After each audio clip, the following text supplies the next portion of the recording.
बहुत समय पहले की बात है। एक राजा था जो न केवल न्यायप्रिय था बल्कि चक्रवर्ती सम्राट के रूप में भी प्रसिद्ध था।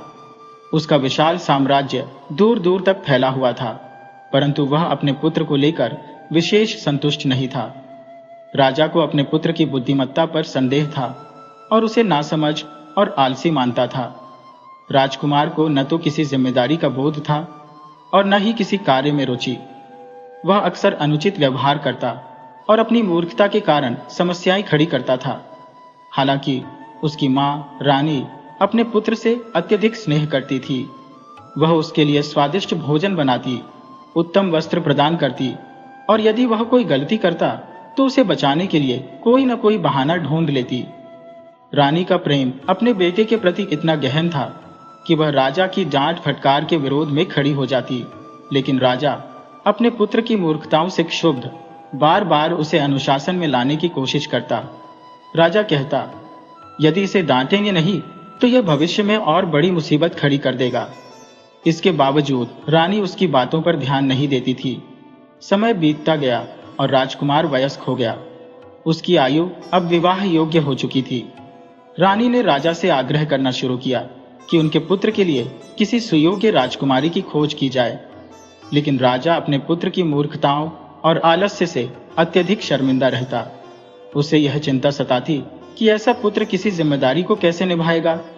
अब रानी के दिल में यह ख्याल आ गया था कि चाहे जो भी हो, उसका बेटा शादी के काबिल है, लेकिन राजा की परेशानी यह थी कि वह अपने बेटे के गैर जिम्मेदार स्वभाव को देखकर किसी राजकुमारी को उसके साथ जोड़ने में संकोच करता था।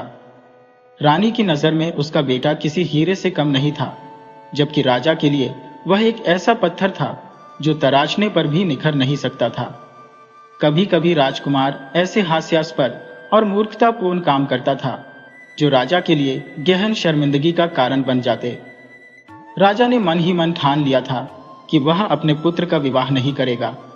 उसका मानना था कि यह मूर्ख व्यक्ति किसी भी लड़की की जिंदगी खराब करने का कारण बन सकता है, और राजा इतने सज्जन और न्यायप्रिय थे कि वह ऐसा अन्याय नहीं कर सकते थे।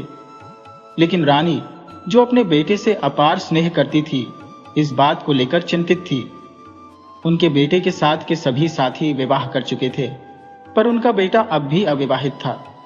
रानी बार बार राजा से विनती करती, आप हमारे बेटे का विवाह कर दीजिए, वह अब बड़ा हो गया है, जिद। लेकिन राजा हर बार उनकी बात को अनसुना कर देता और विवाह की चर्चा को टाल देता। रानी के मन में यही सपना था कि उनके बेटे का विवाह हो और घर में एक बहू आए। वह सोचती थी, मेरा बेटा कब तक यूं अकेला बैठेगा, उसकी शादी होनी चाहिए। मां होने के नाते वह यह स्वीकार करने को तैयार नहीं थी कि उनका बेटा किसी भी तरह अयोग्य है। उन्होंने राजा को समझाने की बहुत कोशिश की। रानी ने अपने पुत्र की छोटी छोटी समझदारी की घटनाएं गिनाकर यह साबित करने की कोशिश की कि उनका बेटा मूर्ख नहीं है। एक दिन जब रानी अपने बेटे की तारीफ कर रही थी तो राजा क्रोधित हो गया। वह चिढ़ते हुए बोला, तुम्हारा बेटा मूर्ख है और मैं उसकी शादी किसी के साथ नहीं कर सकता। मैं किसी लड़की की जिंदगी बर्बाद करने का जोखिम नहीं उठा सकता।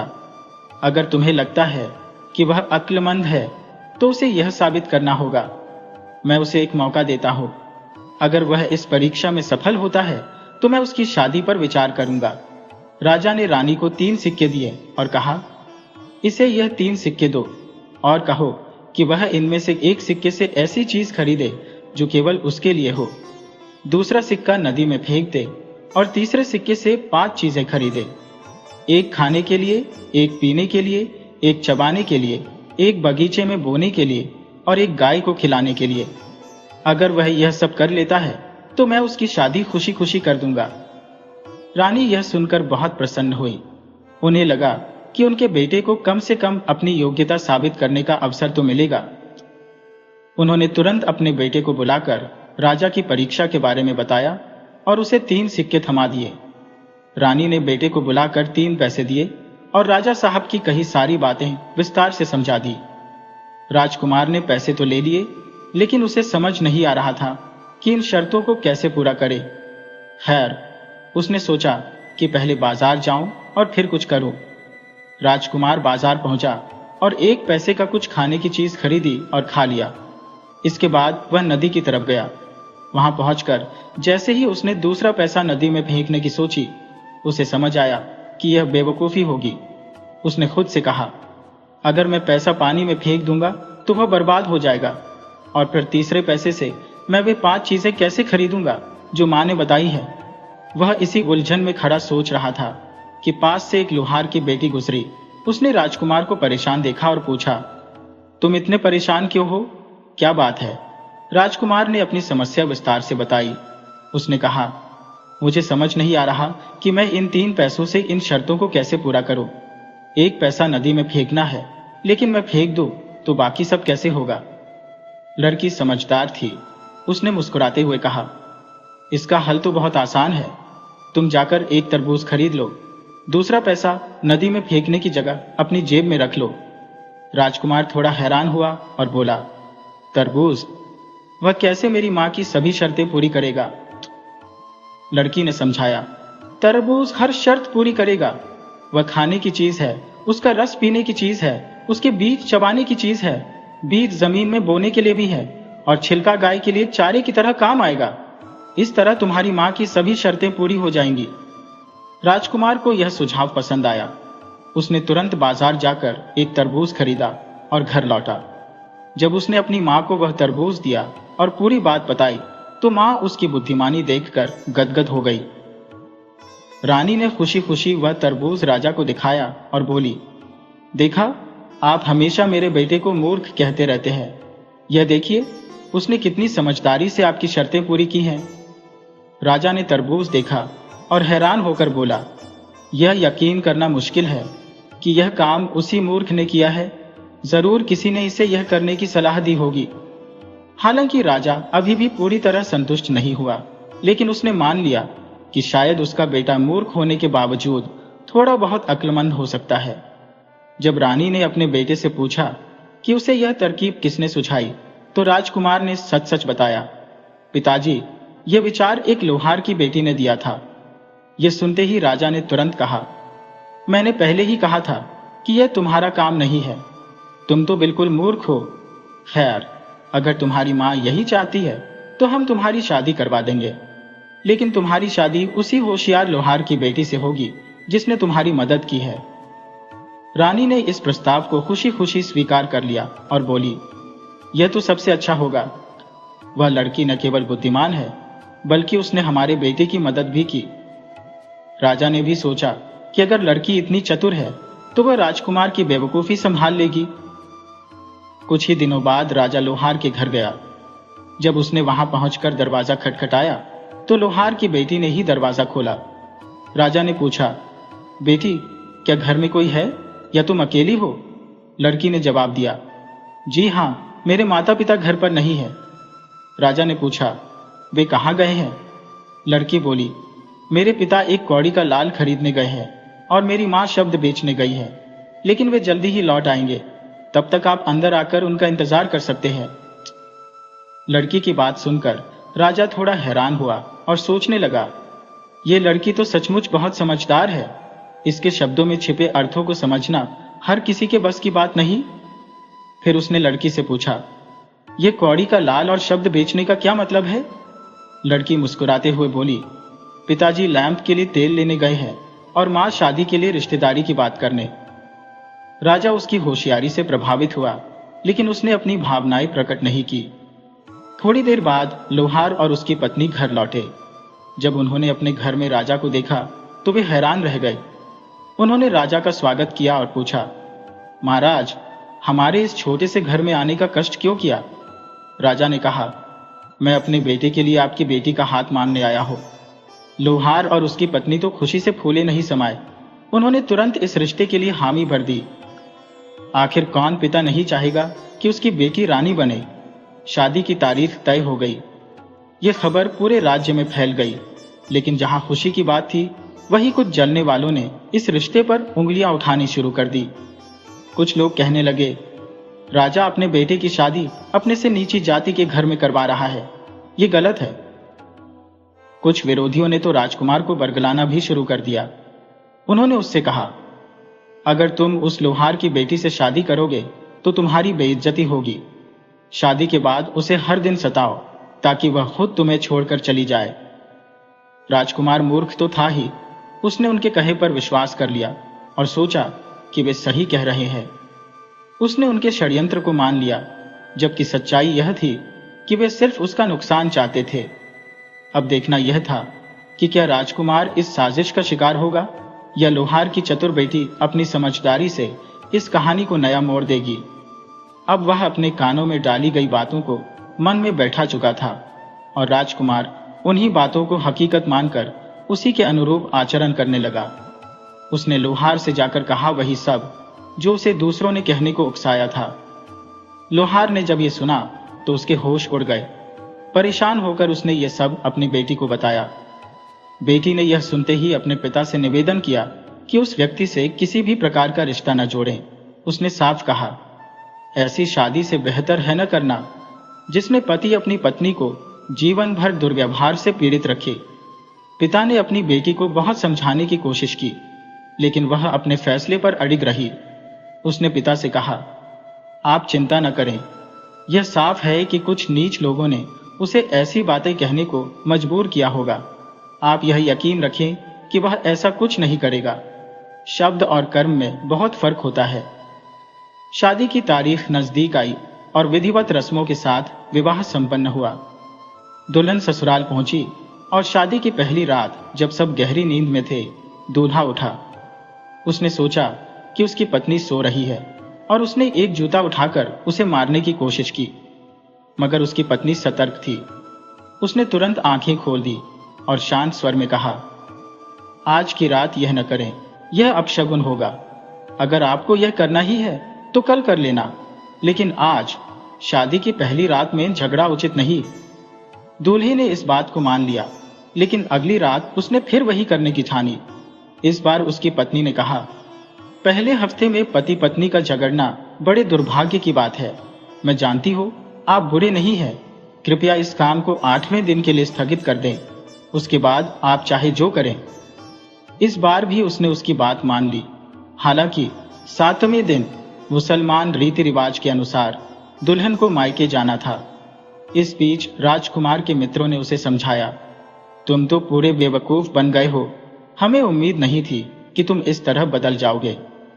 राजकुमार की पत्नी ने इस पूरे घटनाक्रम को ध्यान में रखते हुए अपने पति राजा से कहा, अब समय आ गया है कि हमारे बेटे को अपने दम पर खड़ा होने दिया जाए। उसे व्यापार में हाथ आजमाने भेज दीजिए। राजा पहले इस पर सहमत नहीं हुआ। उसने कहा, उसे धन और अधिकार देना समझदारी नहीं होगी, वह सब बर्बाद कर देगा। लेकिन रानी ने उसे समझाते हुए कहा, यही तो तरीका है उसे परिपक्व बनाने का। यदि वह धन कमाएगा तो उसकी कीमत समझेगा, और यदि सब खोकर लौटेगा तो वह भविष्य में और समझदारी से व्यवहार करेगा। यह अनुभव हमारे लिए भी लाभकारी होगा। अंततः राजा अपनी पत्नी की बात मान गया और राजकुमार को व्यापार के लिए दूर भेज दिया। अब उसने वो सारी बातें अपने दिल और दिमाग में बसा ली जो उसे लोगों ने कही थी। उसके बाद राजकुमार ने उन्हीं के मुताबिक काम करना शुरू कर दिया। वह लोहार के पास गया और वह सब कह दिया जो लोग उसे बोलने के लिए कह गए थे। यह सुनकर लोहार सख्ते में आ गया। उसने सारी बात अपनी बेटी को बताई कि राजा के बेटे ने उससे क्या कहा है। बेटी ने पिता से विनती की कि उस आदमी से किसी भी तरह का नाता न रखे। उसने कहा, ऐसी शादी से बेहतर है न करना जिसमें पति पत्नी के साथ ऐसा व्यवहार करे जैसे वह कोई अपराधी हो। पिता ने अपनी बेटी को बहुत समझाया, लेकिन बेटी अडिग रही। उसने पिता को आश्वस्त किया और कहा, पिताजी, आप बिल्कुल फिक्र न करें। साफ है कि कुछ गिरा हुआ लोगों ने उसे ऐसी बातों के लिए उकसाया होगा, लेकिन जो कहा गया वह कभी सच नहीं होगा। शब्द और कर्म में बड़ा अंतर होता है। आखिरकार तय तारीख पर पूरे धूमधाम से शादी हो गई और दुल्हन विदा होकर महल आ गई। पहली रात जब सारा महल गहरी नींद में था, दूल्हा उठ खड़ा हुआ। उसने सोचा कि उसकी पत्नी सो रही है और एक जूता उठाकर उसे मारने की कोशिश करने लगा, लेकिन उसकी पत्नी सजग थी। उसने तुरंत आंखें खोल दी और शांति से कहा, देखिए, आज की रात यह मत कीजिए। पहली रात को झगड़ा और अशांति अशुभ मानी जाती है। यदि आप ऐसा करने पर तुले हैं तो कल कर लीजिए, लेकिन आज की रात शांत रहिए। दूल्हा उसकी बात मान गया, लेकिन अगली रात फिर वही करने की सोचने लगा। इस बार पत्नी ने कहा, पहले हफ्ते में पति पत्नी का आपस में अपमान करना बहुत बड़ा अपशगुन माना जाता है। मैं जानती हूं कि आप मेरी बात सुनेंगे। इस काम को 8वें दिन के लिए टाल दीजिए, उसके बाद आप जैसा चाहें कर सकते हैं। राजकुमार ने उसकी बात मान ली। 7वें दिन मुसलमान रीति रिवाजों के अनुसार दुल्हन को मायके जाना था। इसी दौरान राजकुमार के दोस्तों ने उसे छेड़ते हुए कहा, अरे, उसने तुम्हें भी अपना कायल बना दिया। हमें नहीं पता था कि तुम इतने बदल जाओगे। उधर राजकुमार की पत्नी अपने पति के भविष्य को लेकर चिंतित थी। उसने राजा से कहा, अब समय आ गया है कि उसे अपने दम पर खड़ा होने का मौका दिया जाए। उसे थोड़ा धन और कुछ सामान देकर व्यापार के लिए बाहर भेज दीजिए। राजा ने पहले इनकार किया और कहा, उसे कुछ देना मतलब उसे बर्बादी के रास्ते पर धकेलना है। लेकिन रानी ने धैर्यपूर्वक समझाया, यदि वह कमाएगा तो धन का मूल्य समझेगा, और यदि सब कुछ खोकर लौटेगा तो वह परिपक्वता और अनुभव के साथ आगे बढ़ेगा। यह हर हाल में हमारे लिए लाभकारी होगा। आखिरकार राजा ने उसकी बात मान ली और राजकुमार को व्यापार के लिए दूर भेज दिया। राजा ने अपने पुत्र को बुलाकर कुछ धनराशि और सामान सौंपा तथा उसे व्यापार हेतु एक दूरस्थ प्रदेश जाने का आदेश दिया। राजकुमार अपने अनुचरों के संग एक लंबे काफिले के साथ यात्रा पर निकल पड़ा। उनका काफिला अभी राज्य की सीमा को पार कर दूसरे राज्य में ही पहुंचा था कि वे एक विशाल और घने बगीचे के पास से गुजरे। उस बगीचे के चारों ओर ऊंची दीवारें खींची हुई थी। राजकुमार ने जिज्ञासावश पूछा, यह कौन सी जगह है? नौकरों से अंदर जाकर देखने को कहा। जब वे लौटे तो उन्होंने बताया, 4 दीवारी के भीतर एक विशाल उद्यान है और उसमें एक भव्य इमारत है। जिज्ञासा से प्रेरित होकर राजकुमार स्वयं उस बगीचे के भीतर चला गया। वहां उसने एक सुंदर युवती को देखा जिसने उसे जुआ खेलने के लिए आमंत्रित किया।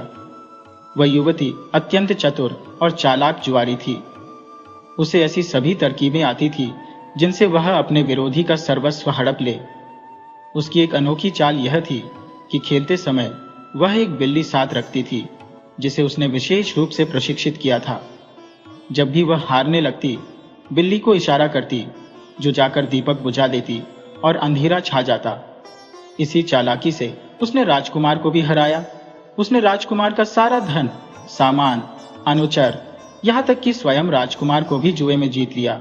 जब राजकुमार के पास कुछ भी शेष नहीं रहा तो उसे कैद खाने में डाल दिया गया, जहां उसका बड़ा बुरा हाल हुआ। वह अपनी इस दुर्दशा पर ईश्वर से विनती करने लगा, हे भगवान, या तो मुझे यहां से मुक्त कर दो या इस संसार से उठा लो। एक दिन उसने जेल के द्वार के सामने से गुजरते हुए एक व्यक्ति को देखा। राजकुमार ने उसे पुकारा और पूछा, तुम कहां से आए हो और किस देश के हो? उस व्यक्ति ने जवाब दिया कि वह उसी देश से आया है जिसका राजा राजकुमार का पिता है। यह सुनकर कैद राजकुमार ने उस व्यक्ति से कहा, यदि तुम मुझ पर एक उपकार कर सको तो इन 2 चिट्ठियों को मेरे पिता और मेरी पत्नी तक पहुंचा देना। जब तक इस युवती का कर्ज नहीं चुकाया जाता, मैं यहां से मुक्त नहीं हो सकता। यदि तुम मेरी मदद करोगे तो मैं इसे जीवन भर नहीं भूलूंगा। वह व्यक्ति राजी हो गया और चिट्ठियां लेकर अपने रास्ते पर चल पड़ा।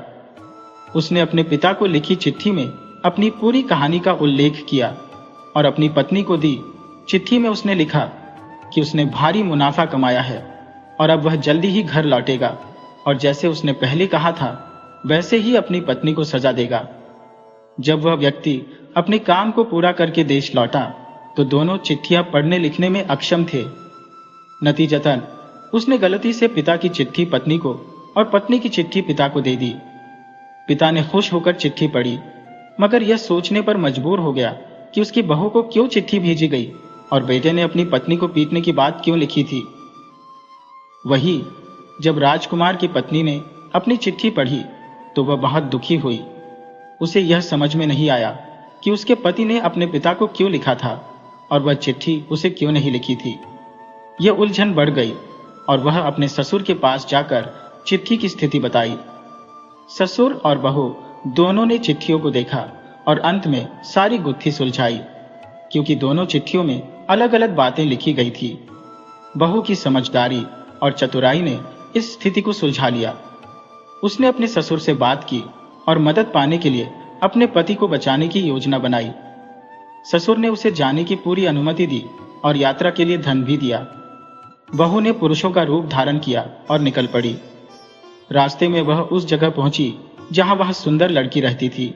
उसने उस लड़की को यह सूचना दी कि वह एक बड़ी व्यापारी की बेटी है और बेहद माहिर जुआरी है और वह उसके साथ जुआ खेलना चाहती है। लड़की ने तुरंत राजी होकर कहा कि वह खेल में भाग लेगी, क्योंकि वह खुद उस राजकुमार की बहू थी, लेकिन अब वह मर्दाना रूप में थी। उस शाम दोनों के बीच खेल का आयोजन हुआ। इस बीच बहू ने उस लड़की के नौकरों से बातचीत करते हुए सारी जानकारी इकट्ठा कर ली कि उसकी मालकिन अपनी जीत के लिए कौन सी चालें इस्तेमाल करती है।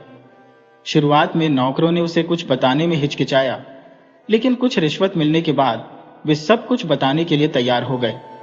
उन्होंने बहू को बताया कि उनकी मालकिन अपनी जुआ जीतने की तरकीब के रूप में एक बिल्ली का इस्तेमाल करती है। यह सुनकर बहू वहां से चली गई और फिर शाम को वापस आई। लड़की ने उसे प्रणाम भेजा और बहू उसके साथ एक चुरा लाई थी। उसने अपने कोट की जो उम्मीद थी उसे उसने बड़ी चतुराई से छिपा लिया था। खेल की शुरुआत हुई और अपनी अपूर्व कला के कारण बहू ने तेजी से जीतना शुरू कर दिया। यह देखकर नीचे जो लड़की थी उसने अपनी बिल्ली को इशारा किया। बिल्ली तुरंत ही दीपक की दिशा में बढ़ गई। उसी क्षण बहू ने अपनी आस्तीन से एक चूहा निकालकर उसे छोड़ दिया। जैसे ही चूहा दौड़ पड़ा, बिल्ली भी उसे पकड़ने के लिए पीछे भागी। कमरे में सारी चीजें इधर उधर हो गईं और लड़की थोड़ी उलझन में पड़ गई। तब बहू ने गंभीरता से पूछा, क्या हम खेल जारी रखें? अब कोई शर्त या समझौता नहीं था, बस खेल शुरू हो गया। सुबह का सूरज उगा और बहू ने सभी बाजियां जीत ली। उसने न केवल अपने पति का धन और वस्तुएं जीत ली, बल्कि उस लड़की का धन, सामान और नौकर चाकर भी कब्जा कर लिया। इतनी आसानी से जीतने के बाद उसने सब कुछ बड़े बड़े संदूकों में बंद कर लिया और सभी कैदियों को मुक्त कर दिया। उसके पति भी उन कैदियों में थे, तो उसने उन्हें धन्यवाद दिया कि उन्होंने उन्हें आजाद किया। लेकिन बहू का मर्दाना रूप देखकर वह उसे पहचान न सका। वह अपनी पत्नी को बिल्कुल अलग रूप में देख रहा था। उसने उसे ध्यान से देखा और पूछा, क्या वह मेरा सरदार बनना चाहेगा? मजबूरी में राजकुमार ने इसका स्वीकार किया। बहू ने उसके पुराने फटे कपड़े उतारकर उसे सरदार जैसे वस्त्र पहनाए। अब वह सरदार तैयार था और बहू ने उसके कपड़े लकड़ी के छोटे से संदूक में रख दिए, जिनकी चाबी उसने सरदार को सौंप दी। बाकी का सामान और चाबियां अपने पास रखते हुए बहू ने कहा कि वह जरूरी काम के लिए अलग दिशा में जाएगी और उसने सरदार से कहा कि वह सीधा शहर जाए और सभी वस्तुएं सुरक्षित रखे।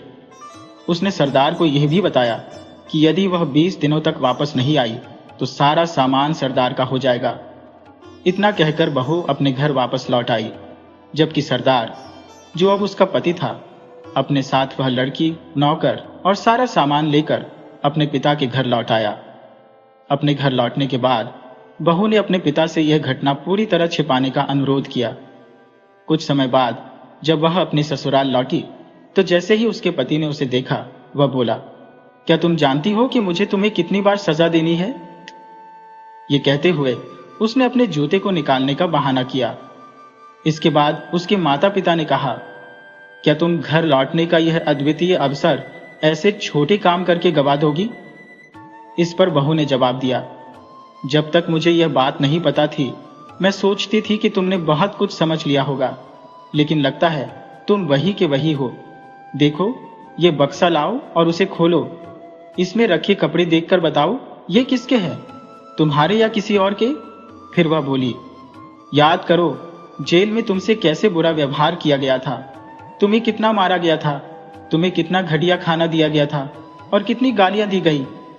तुम अब भी उन बुरे वक्तों को याद करके कांप जाते होंगे ना? फिर उसने अपनी बातों का सिलसिला जारी रखते हुए कहा, जो रानी थी वह राजकुमार की पत्नी थी। मैंने राजकुमार से सारी बातें कह दी और बताया कि मैं एक अमीर सौदागर की बेटी हूं, जो भेष बदलकर तुम्हारी मदद करने आई थी। तुम्हारी लिखी हुई चिट्ठी मेरे पास आई और मैंने उसमें तुम्हारी सारी दुख भरी बातें पढ़ी, लेकिन तुम्हारी मुक्ति के लिए मैंने पिताजी से अनुमति लेकर तुम्हारी मदद की योजना बनाई। मैंने एक साधु का भेष अपनाया और उस लड़की से मिली जिसने तुम्हें धोखा दिया था। मैंने उसके साथ जुआ खेला और तुम्हारा सब कुछ उससे जीत लिया जो तुम हार चुके थे। इतना ही नहीं, उसके पास से भी सब कुछ जीत लिया। वह लड़की अब भी जीवित है। जाओ और उससे पूछो कि क्या वह मुझे पहचानती है। जब राजकुमार ने यह सुना तो वह पूरी तरह से चौंक गया। वह भाचक्का रह गया कि सौदागर के रूप में बहू ने उसकी पत्नी के साथ जुआ खेला और सब कुछ जीत लिया। यह सुनकर वह चुप हो गया। राजा और रानी की ओर देखकर राजकुमार ने अपने मन में सोचा कि वह अब भी अपने बेटे को मूर्ख ही समझते हैं। रानी ने बहू को आशीर्वाद दिया और कहा, अब तुम्हें यह समझ में आ ही गया होगा कि तुम्हारा बेटा कितने बड़े बेवकूफ है जो एक हीरे की कद्र नहीं कर पाता। यह सारा सामान और जवाहरात मैं अपनी बहू को दूंगा। राजा ने यह भी कहा, यह सब तुम्हारे बेटे के लिए बहुत कीमती चीजें हैं, लेकिन वह इनको संभालने के काबिल नहीं है।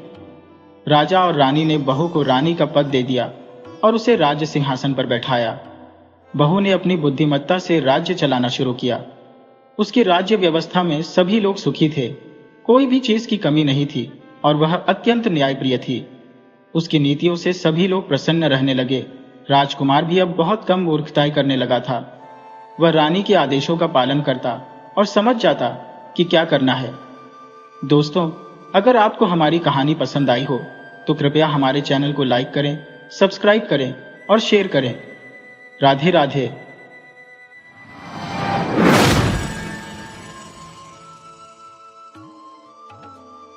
8 नंबर के बिस्तर पर लेटा अर्जुन, जिसके टांगों, बाहों, सिर और कंधों पर भालों और गंडासों के गहरे घाव थे, दर्द की प्रचंड लहरों से जूझ रहा था। अचानक असह्य पीड़ा से त्रस्त होकर वह झुंझलाहट में भुनभुनाने लगा, अगर मेरे हाथ में होता तो एक एक को गोली से उड़ा देता। सब के सब जलाने लायक हैं साले के। उसकी यह कड़वी बात वार्ड के दूसरे छोर तक सुनाई दी। 36 जख्मों से छलनी और 1.25 महीने से चारपाई से बंधा अर्जुन भीतर की झुंझलाहट और थकान में बोल रहा था, लेकिन उसकी गालियां सुनकर वार्ड के मरीज खिलखिला उठे। जिनके घाव जरा सा छूने पर असहनीय दर्द देते थे और जिनके लिए हंसना लगभग असंभव था, वे भी इस अप्रत्याशित संवाद पर मुस्कुराने लगे। उनके ठहाकों से अर्जुन के चेहरे पर छाई दर्द की परछाइयां भी कुछ हद तक हल्की हो गईं और उसकी आंखें चमक उठी। इसी बीच 5 नंबर वाले बिस्तर पर लेटे इंद्र सिंह का भाई, जो उसे खाना खिला रहा था, अर्जुन को बैठते हुए देख तुरंत उसकी मदद के लिए दौड़ा। उसने उसे सहारा देकर बैठाया और उसकी पीठ के पीछे तह की हुई रजाई टिकाकर पाट पकड़ने को दे दिया। इसमें कोई झूठ नहीं, इंद्र सिंह ने बेहद धीमी और दयनीय आवाज में कहा। उसकी आवाज में जीवन के प्रति उदासीनता साफ झलक रही थी। इंद्र सिंह के दोनों पैर रेलगाड़ी के नीचे आकर कट गए थे। पूरी की पूरी ट्रेन उसके ऊपर से गुजर गई थी। किस्मत ने उसकी जान तो बचा ली थी, पर शरीर का बड़ा हिस्सा नष्ट हो चुका था।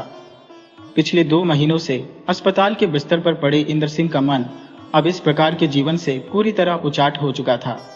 वह अक्सर आंसुओं के बिना ही मन रो लेता। मर जाना इससे बेहतर होता, वह खुद से कहता। अब जीवन का क्या महत्व है जब मेरे पैर ही नहीं रहे।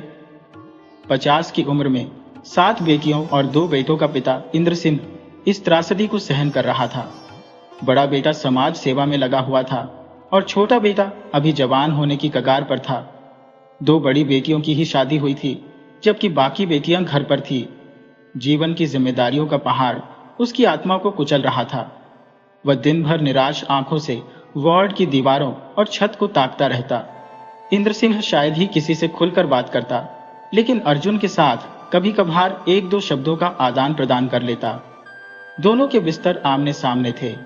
दोनों लंबे समय से अस्पताल के मरीज थे और दोनों जानते थे कि उन्हें यहाँ अभी और भी दिन काटने हैं। मैंने कहा, भाड़ में झोंकने लायक है सारा अमला। इंद्र सिंह। लाल कंबल में पाट लेकर इंद्र सिंह की तरफ देखता अर्जुन कहने लगा, तिनका तोड़ने का भी कष्ट नहीं करता कोई, और तो और साला भंगी भी कम नहीं, जैसे अफलातून का बच्चा हो। हरामी अपने आप को सिविल सर्जन का बाप समझता है। सुबह से 40 बार कहा है, भाई मुझे उठाकर पेशाब करा जाओ, लेकिन सुनता ही नहीं। क्या कहता है? ये तो ड्यूटी है उसकी।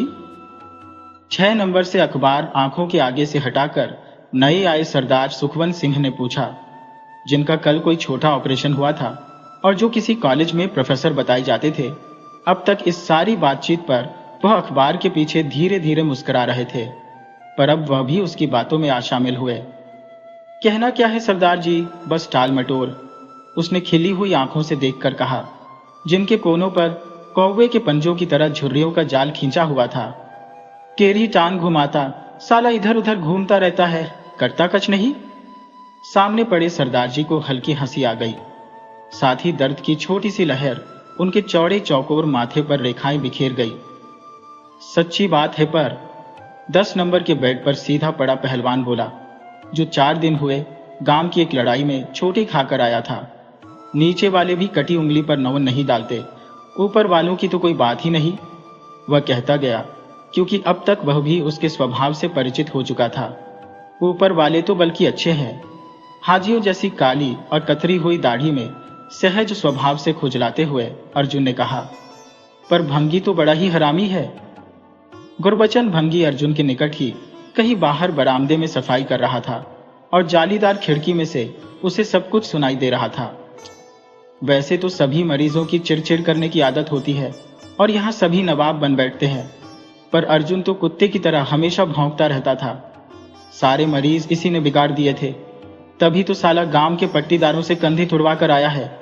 धीरे से जाली का दरवाजा छोड़ते हुए वह लंगड़ाता जल्दी जल्दी वार्ड में आ गया और अर्जुन की ओर बढ़ता हुआ कहने लगा, ओ, तू क्या बकता रहता है सारा दिन अर्जुन? तुझे कहा नहीं था कि अभी आता हूं? तू तो 1 मिनट में आसमान सिर पर उठा लेता है।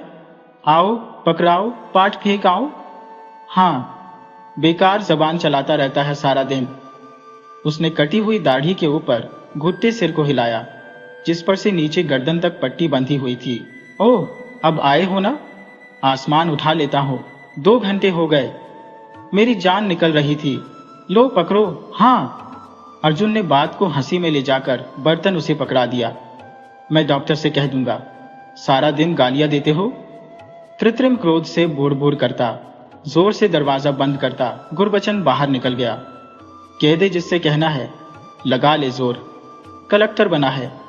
अर्जुन कमजोर और दयनीय था, पर दिन स्वस्थ होने के हौसले में थोड़ा अकड़ कर झूठी डॉट के साथ इतने ऊंचे स्वर में बोला कि बरामदे से परे शौचालय की ओर जाता गुरबचन अच्छी तरह सुन सके। जो न देखा सो ही भला। इंद्र सिंह के बड़े भाई चनन सिंह ने उसकी छाती पर कंबल ठीक करते हुए अर्जुन की बात का एक तरह से समर्थन किया और फिर जूठे बर्तन साफ करने के लिए वह बाहर चला गया। बाहर से अर्जुन के लिए खूब खड़ी चाय बनाकर लौटे पर लौटा रखे उसकी पत्नी आई। डोली के पास पाकर वह चाय का लौटा रख रही थी कि एक बड़ी सी गाली देकर सबसे छिपाकर अर्जुन उसे घूरने लगा। कहाँ मर गई थी तोरी इतनी देर? हरामजादी कृत्य है। ऐसा लगता था कि वह आंखों से ही उसे खा जाएगा। बंतु को न तो गाली लगी और न घूरना ही। अपना पीला सा मुंह ऊपर उठाकर आंखों से मंद मंद मुस्कुराती वह कटोरी में चाय उड़ेलने लगी। चाय बनाकर ही तो आती। लड़का बैठा रहा पैरों पर देर तक। चाय की कटोरी उसके होठों के पास करती वह धीमे धीमे बुड़बुड़ाई, लड़के को दबा देती खड्ड में मेरे साले का। गरम घुट नीचे करता वह फिर घुड़का, हाँ हाँ, मैं पेशाब करने को तंग बैठा रहा। बंतु कुछ न बोली। वह अपने पति के टेढ़े स्वभाव से परिचित थी। सिलगट निकाल, अर्जुन ने धौंस के साथ हुक्म दिया। डिब्बे में से सिगरेट निकालकर बंतु ने आप उसके होठों में पकड़ाई और फिर उसे जला दिया। 2-3 कश खींचने के बाद बंतु ने सिगरेट अपनी उंगलियों में ले ली।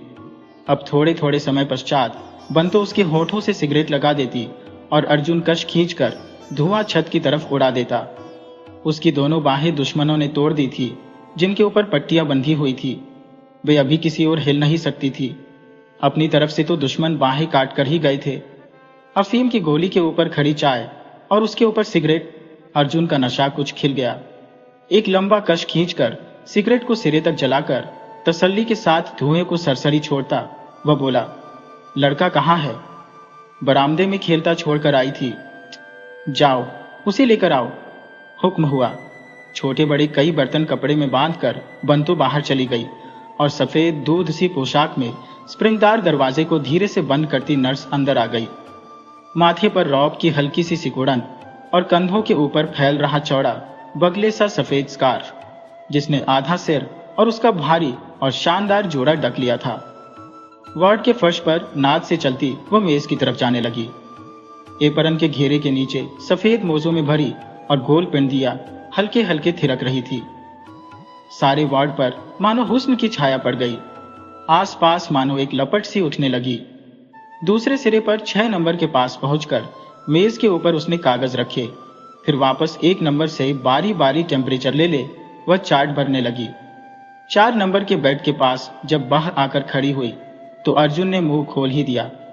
कोई मच्छरों का बंदोबस्त तो कीजिए बीबी जी, नित कहते हैं आपसे, एक पल को आंख नहीं लगती। सारी रात कानों के पास बीन बजती रहती है। हमें तो फाड़ फाड़ के खा गए मेरे साले के। उफ, ओ ससुरे। धारियों वाले सूत में पड़े सरदार ने जबान काटी। कमबख्त कितना अशिष्ट है, न अदब न सलीका। आंखों के आगे अखबार करता वह दिल में खिसिया गया। आज दवा छिड़कती हूँ सारी जगह। सिकुड़न उसके माथे पर उसी तरह पड़ी रही। मच्छर यहाँ है ही बहुत। मूर्ख अर्जुन की गुस्ताखी को नजरअंदाज करते हुए वह अपने प्रवाह में कहती गई, दवाई तो मिलती नहीं वार्ड के लिए पूरी, ऊपर से हुक्म देते रहते हैं, मक्खियां मारो, मच्छर मारो, दवाइयां कोई नहीं देता। सुना सुनाकर कहते हुए उसने जरा मुंह बनाया और साथ ही कनखियों से 6 नंबर की ओर देखकर ऊंची पर सुरीली बोली में आवाजें देने लगी। जगत सिंह, बंसीलाल, ओ गुरबचन। उसका अभिप्राय था कि कोई जना अंदर आ जाए, कोई भी। जगत सिंह वार्ड का नौकर था, बंसीलाल ऑपरेशन थिएटर का नौकर था और गुरबचन स्वीपर था, भंगी, जिसकी जिम्मेदारी वार्डों बरामदों को साफ रखने से लेकर नर्सों, कंपाउंडरों के बच्चे खिलाने, साग सब्जी लाने, डॉक्टरों और सर्जनों के बूट साफ करने और वार्ड के मरीजों के मलमूत्र साफ करने तक थी। नर्स की आवाज पर न जगत सिंह बोला न बंसीलाल चौंका। जहां एक के ऊपर दूसरा और दूसरे के ऊपर तीसरा हुक्म करने वाला होता है, वहां हर किसी का दिल थोड़ा बहुत अपने आप को हाकिम समझने और प्रदर्शित करने का होता ही है। बंसीलाल समझता था कि जगत सिंह उसके नीचे है। जगत सिंह सोचता था कि नर्सें उसके अधीन है। नर्सों के विचार थे कि डॉक्टरों को छोड़कर वे हर किसी से काम ले सकती है। पर गुरबचन स्वीपर को इस तरह का कोई भ्रम नहीं था।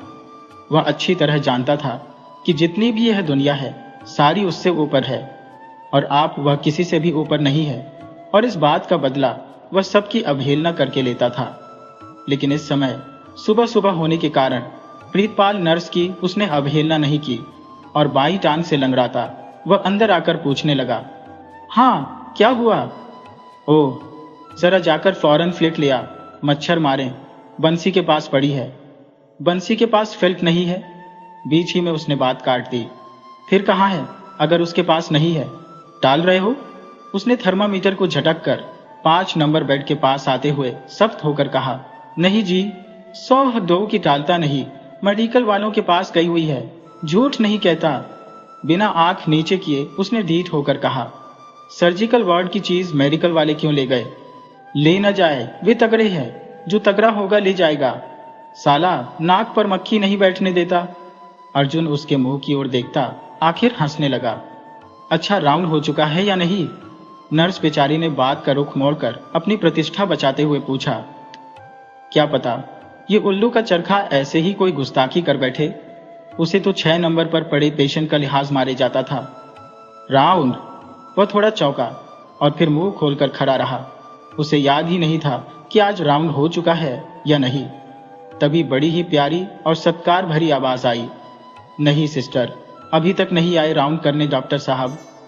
6 नंबर के बेड से अखबार को हटाकर स्वच्छ आंखें उसकी तरफ देखने लगी। जी। एकदम चौड़े और सुंदर माथे पर से झूठे रौब की बनी सिकुड़ने साफ हो गईं और उसके स्थान पर कानों तक सच्चा हुस्न दौड़ गया। हाँ हाँ। उसने एक अदा से घड़ी देखी और प्रकटता अपने आप को, पर भीतर से किसी और को सुनाने के लिए जरा मुंह बनाकर बोली, अभी तक राउंड नहीं हुआ आज, 10:15 तो हो चले हैं। दरवाजे का स्प्रिंग चीखा। बगल में लड़का संभाले मैले कुचैले कपड़ों वाली बंतु आ रही थी। नर्स यद्यपि जानती थी कि यह अर्जुन की पत्नी है, सबके उस्ताद की। फिर भी उसने निर्लिप्त भाव से कड़ी होकर कहा, बीबी बाहर रहो, बार बार दरवाजा न खोलो, गंदगी आ रही है, मक्खियां आ रही है। दिल में उसे ख्याल था कि क्या कहेंगे देखने वाले कि यही उसका प्रबंध है, पर बंतो बिना उसकी ओर ध्यान दिए अंदर चली गई। वह जानती थी कि यहाँ तो बर्राते ओट ही लगते हैं। सब चाट भरकर नर्स मेज के निकट कुर्सी पर बैठ गई और टोकरी में से स्वेटर निकालकर घोड़े डालने लगी। खाली बैठा क्या आदमी मक्खियां मारे जाए। दरवाजा फिर चीख पड़ा। प्रोफेसर साहब का कोई दोस्त हलों का लिफाफा पकड़े आ रहा था। शांति से सलाइयां घरे डालती गई। दरवाजा फिर चीख पड़ा और बार बार चौखट पर ठक ठक बजने लगा। कितने से लोगों का समूह अंदर घुसा आ रहा था। भाई अंदर मत आओ, आना ही है तो एक बार ही नहीं, बारी बारी आओ, एक एक कर आओ, समझ भी जाया करो। तेज हाकिमाना आवाज में वह बोली, किंतु समझ किसी थी। गांवों के साधारण लोग कभी कभी ही तो ऐसी जगहों पर आते हैं। भीड़ भाड़ में ही वे अपने अपने आदमियों के पलंगों के पास खड़े हो गए। कुछ नहीं भाई, आराम आ जाएगा। दुख आते हैं घोड़े की चाल, जाते हैं चींटी की चाल। आने वाले मरीजों का हौसला बढ़ाते थे। दरवाजे की ओर दृष्टि करके एकदम अर्जुन कहने लगा, लड़का संभाल लो मेरे पेट से, एक फूंक लगवाकर सिलगट बुझा दो झट से। उसने पास खड़ी बंतों को संकेत किया।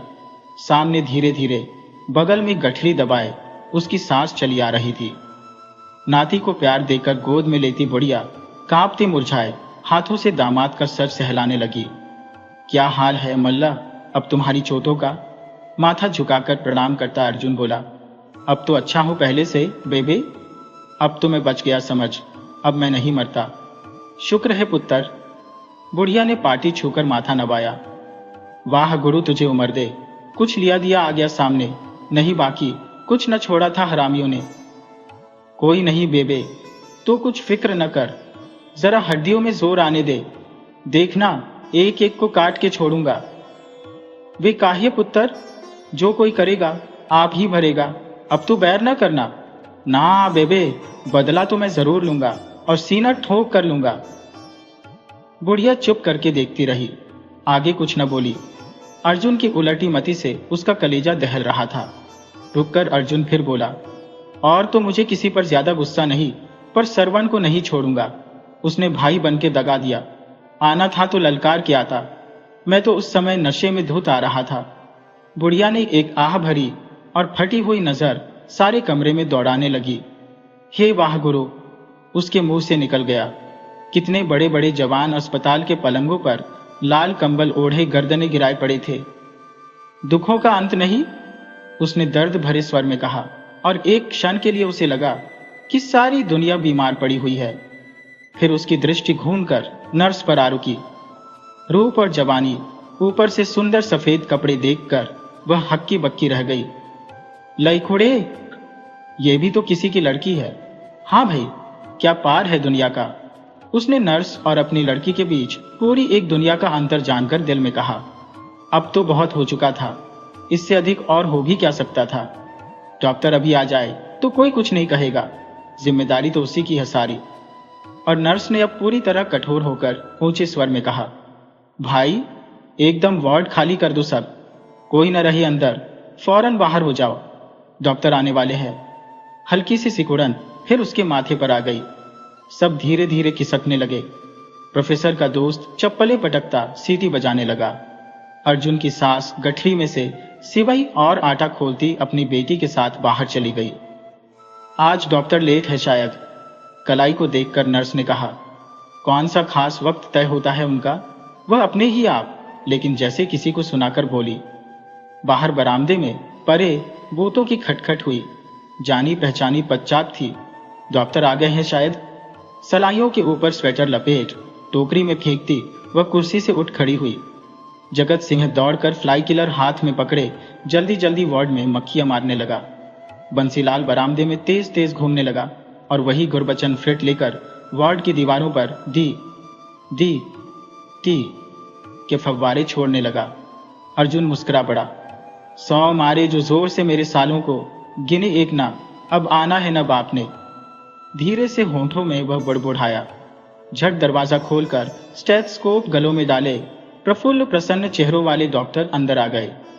सिविल सर्जन, साथ में डॉक्टर कुंवर सेन और सर्जन इंद्रजीत। हाथ जोड़कर सलाम करता सारा अमला पीछे हो लिया। शहद सी मीठी बोली में हालचाल पूछते हुए बारी बारी मरीजों के पास खड़े होते जाते थे। कोई तकलीफ तो नहीं? कोई तकलीफ हो तो बताइए, वे हर किसी से पूछते। नहीं जी, कोई तकलीफ नहीं, अर्जुन ने उत्तर दिया था। पर उसी समय दिल में यह भी कह रहा था कि तकलीफें तो बहुत हैं डॉक्टर साहब, पर आपको बताकर भी क्या कर लेंगे, काम तो फिर तुम्हारे इसी अमले से पड़ना है। राउंड खत्म होने लगा। डॉक्टरों को एकाध सलाह सिविल सर्जन ने दी। दरवाजे के सामने पहुंचकर अपने अफसर के सामने डॉक्टर ने अमले को थोड़ा सा कसा और फिर सब चले गए। जगत सिंह ने आंख मारी, बंसीलाल खांसा, नर्स ने कुछ मुंह बनाया, गुरबचन हंस पड़ा और फिर समझो चारों तरफ अपना राज हो गया। दरवाजा फिर बजा। बर्तन लाओ भाई दूध वाले। बाल्टी और डिब्बा पकड़े काका बावर्ची ने आवाज दी। ओ, धीरे धीरे दरवाजा छोड़कर, काका सिंह कितनी बार कहा है तुझे? तेवर डालकर नर्स बोली। अच्छा अच्छा, आगे ख्याल रखूंगा, काका ने उत्तर दिया। प्रोफेसर ने नाक सिकोड़ा। कैसे बदतमीज हैं ये? मैंने आपसे कहा नहीं सरदार जी। सामने बैठा अर्जुन हंसा। डोली में से मरीज बर्तन निकालने लगे। जब अर्जुन के बर्तन में दूध पड़ने लगा तो उसने डांटा, बड़ी जल्दी आ गए, ये दूध पीने का वक्त है? 11 बजे? घंटे में रोटी लेकर आ खड़े हो गए। क्या करें, ठेकेदार जब दूध लाए तभी तो मैं लाऊं। मैं क्या अपना सिर फोड़ूं? लड़ने की तरह बावर्ची बोला। अगर तुम्हारे दूध पर रहे तो हो गए ठीक। अच्छा अच्छा, अब ले लो, और न लेना हो तो न लो। लौटे में दूध डालता काका बावर्ची कहता गया। स्प्रिंग वाले किवाड़ एक पल को कब्जों पर रुक गए। ड्रेसिंग करने वाली पेशेंट ट्राली अंदर आ रही थी। पट्टियां कराने वाले हो जाओ भाई, तैयार। ट्राली के पीछे से पतले और मेंढक जैसे रंग वाले करम सिंह कंपाउंडर ने लंबी आवाज लगाई। आ गया ये कसाई। अर्जुन थोड़ा बुड़बुड़ाया। करम सिंह कंपाउंडर उसे बहुत बुरा लगता था।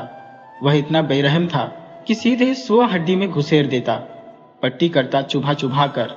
और भी कई कंपाउंडर थे, पर पता नहीं वह क्यों ऐसा था। इंद्र सिंह के पलंग के पास ट्राली आकर रुक गई। आज उसकी पट्टी थी। क्या हाल है इंद्र सिंह? इंद्र सिंह की टांगों के कटे हैं ठोठों पर से जल्दी जल्दी पट्टी खोलते हुए करम सिंह ने ऊंचे स्वर में कहा। अच्छा है। वह होठों में से कहने ही लगा था कि जख्म पर से रुई उखड़ने से उसकी सी निकल गई। तू ऐसे सीसी न किया कर इंद्र सिंह, रहने दे अब नखरे को। अब तो तू अच्छा भला है। रूखी और खुरदरे लहजे में करम सिंह ने ऊंची आवाज में फटकारा। इंद्र सिंह नाक सिकोड़कर पीला चेहरा गिराए पड़ा रहा। गंदा मांस काटने के बाद जख्मों पर फाहे रखकर करम सिंह कहने लगा, ले भाई जगत सिंह, अब बांध दे पट्टिया। बांध दे अब तू ही, यानी। जगत सिंह ने उत्तर दिया। क्यों? मैं क्यों बांधूं भला? ड्यूटी मेरी है या तेरी? मेरा काम तो सरदार जी सिर्फ दवाई लगाना है, पट्टियां बांधना तुम्हारा काम है। वाह सरदार जी, कौन कहता है कि मेरा काम है? जगत सिंह ने ऊंचे स्वर में कहा। मैं कहता हूं भाई, तेरा ही काम है, जिससे मर्जी पूछ ले। अच्छा तो फिर मैं पूछ के ही बांधूंगा। हाँ, अपना काम तू कर, अपना काम मैं करूं, वह बुड़बुड़ाया। इंद्र सिंह बेचारा चुपचाप पड़ा सुने जा रहा था। क्या बकवास है यह, प्रोफेसर ने दिल में कहा। शर्म से प्रीतपाल का मुंह लाल हो गया। क्या कहेंगे देखने वाले? कुर्सी से उठकर वह आगे बढ़ती कहने लगी, भाई आप ऐसे ही झगड़ते रहें, लाओ मैं बांध देती हूं पट्टी, मेरी ड्यूटी समझ लीजिए। कहते हुए वह कलियों की तरह हंस पड़ी और इंद्र सिंह के जख्मों के ऊपर दया भरे दिल के साथ उसके हाथ छुप गए। 12:30 हो चुके थे। पहली पाली समाप्त थी। रोटियां लो भई रोटियों वाले। पशुओं को हाँकने की तरह कंधे से टोकरी टांगे काका बावर्ची आकर बोला। दरवाजे की ओर गर्दन नीचे के भीतर ही भीतर वह संकुचित हो रही थी। उसे लगता था कि ड्यूटी वाला ये वार्ड जैसे उसका अपना घर हो और घर के अंदर कोई मेहमान पड़ा हुआ है और मेहमान के ही सामने जाने क्या कुछ हुआ जा रहा है। कैदियों फकीरों की तरह रोटियां पकड़ाकर काका बावर भी चला गया। अर्जुन बोला, क्यों सरदार जी, झूठ है कोई मेरी बात? धीमे से प्रोफेसर हंसा। दूसरी पाली शुरू हुई थी। लगभग 4 बजे आकर करम सिंह कंपाउंडर बोला, तैयार हो जाओ भाई पेंसिलीन वाले। लंबी सुई उसके हाथ में थी। 9 नंबर के बेड के पास खड़े होते उसने ऊंची आवाज में कहा, लाओ भाई कीका दीपिका। हड़बड़ाकर 9 नंबर के पलंग से एक बुढ़ा उठा, जिस पर लगभग 8 वर्ष का एक लड़का माथे पर पट्टी बांधे करवट से पड़ा था। है जो? उसने घबराकर कहा। दीपा उसका पोता था, जिसे कुत्ते ने काट खाया था और गोदी में उठाकर उसको वह अस्पताल ले आया था। जब वह कुछ न समझा तो करम सिंह और ऊंची आवाज में बोला, ओए पेंसिलीन लगेगी इसको, अकेली पट्टी ने कुछ नहीं करना, कीका नहीं मनवाया अभी।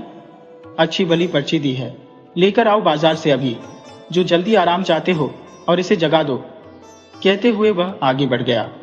क्षण भर बूढ़ा देहाती चुपचाप बैठा रहा। वह सोच रहा था, जहां महल जैसा अस्पताल है वहां दवाइयां भी तो होंगी ही। फिर वह कंधे पर कपड़ा रखकर जूता टटोलने लगा। लेट जाओ अब जवान। सुई में से बारीक सी धार हवा में मारते हुए 7 नंबर से करम सिंह बोला, हाय ओ मार दिया। एकदम चिहक कर आदमी चीख उठा, रहने दो, हाय क्या करते हो, क्या ये कोई भाला है? लो पकड़ो, बस इतना ही काम था। सुई निकालकर करम सिंह जल्दी जल्दी फाहा मलने लगा। बाह चढ़ाइए ऊपर सरदार जी, ऊंचे स्वर में कहते हुए करम सिंह ने प्रोफेसर की ओर सुई की। इसी तरह कई लोगों को सुई लगाकर वह चलता बना।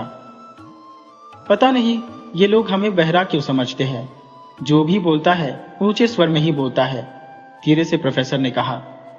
मैंने आपको कह दिया था सरदार जी, मैं तो 100 की एक जानता हूं, गंडासा ले पकड़ और गाजरों की तरह कचर कचर बस एक तरफ से काटता चला जाए। ऐसे ले खबर इनकी और कुछ न कही मेरे सालों को। दूर तक हंसी की एक लहर गूंजने लगी। 10 नंबर से पहलवान बोला, ओ अर्जना। ओए हाँ, उसने उत्तर दिया। ओए अभी तेरा पेट नहीं भरा गंडा से चलाकर, उसने मजाक करते हुए कहा। उसे पता लग गया था कि उसकी तरह ही अर्जुन भी गांव से मार खाकर आया है। ओए हम क्या समझते हैं इन बातों को पहलवान, इधर पड़ी उधर भूल गए, इतनी सी मार तो हमारी खाई भी रोटी है। देखिए सरदार जी, मील भर होऊंगा गांव से बाहर, जब मारा मुझे और चलकर आप ही मैं अपने घर आ गया, चाहे गिरता पड़ता ही आया, तुम्हारी तरह नहीं कि 4 आदमी खटिया उठाकर लिए आ रहे हैं मां के पहलवान को। पहलवान हंस पड़ा, कई और भी हंस पड़े और इंद्र सिंह भी मुस्कुरा पड़ा। एकदम जगत सिंह दरवाजे की ओर भागा भागा आया और झट जाली के किवाड़ कब्जों पर चीखते रुक गए। कहीं किसी गांव में गोली चल गई थी और खून से भीगे कपड़ों के साथ स्ट्रेचर पर जख्मी आ रहा था।